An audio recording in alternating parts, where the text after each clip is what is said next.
give me that trophy. Give me that trophy.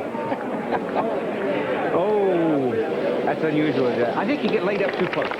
You know, Jack, I believe laid up. I've got to believe that he had 70 yards to that flag, which means he has got to hit a three-quarter wedge. And that's not Jack's strongest suit. A long wedge shot, he's a little more comfortable with it. He did the same thing, I believe, Friday. You remember, he went under it. I think he laid up a little too close there. Yeah. Well, you called the putt, right edge, maybe a little peak. Yeah.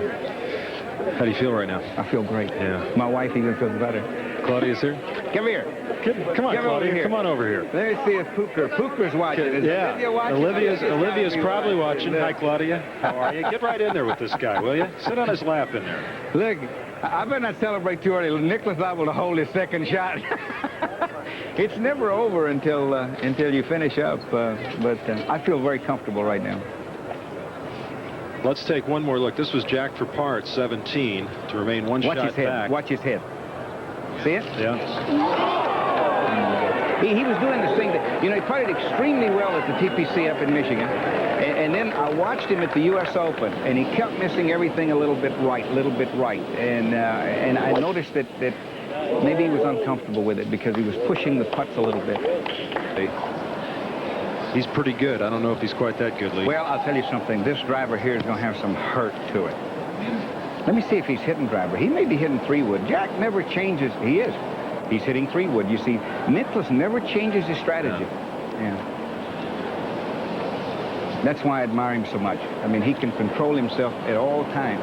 I can't do that. I get hot. Give me the driver. Yeah. It can be a par 3. Well, that was Jack's first bogey on a par 5 this week. That one right there at 17. Well, I had 2 of them, so he's 1 up. Lee, congratulations. Thank you very much. Claudia, congratulations to you too.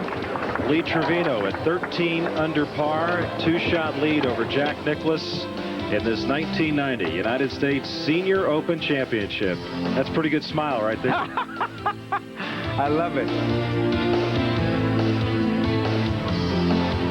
Next year, the Senior Open returns to the Oakland Hills Country Club in the northern Detroit suburb of Birmingham, Michigan.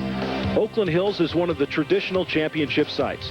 It's where Ben Hogan said he brought the monster to its knees with an astonishing 67 in the last round of the 1951 U.S. Open on a course set up harder than any in the Open's history.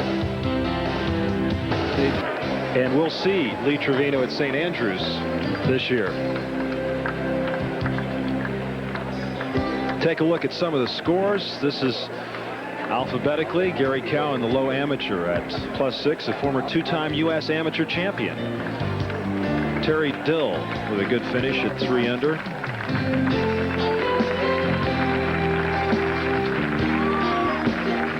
The Hill brothers. And as Jack Nicklaus makes his way up to the green at 18. To a warm reception.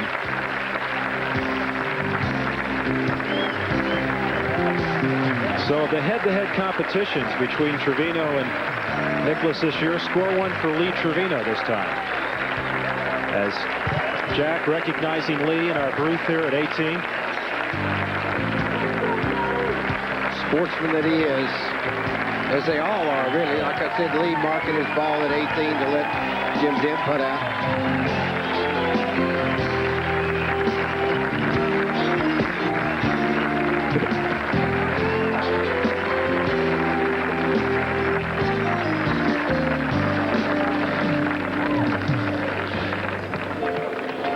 And let's run through the rest of those scores. Super Senior Joe Jimenez with another.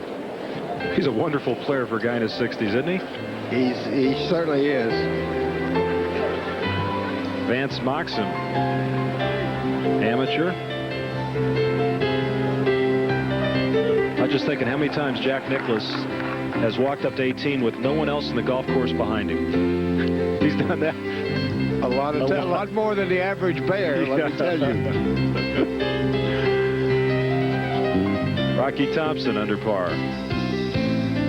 Kenny Still had a good start, finished at +2, and Pride and Joy of Mahwah, New Jersey. Walter Zimbriski at 2 under as you look at 18 at the Ridgewood Country Club in Paramus, New Jersey.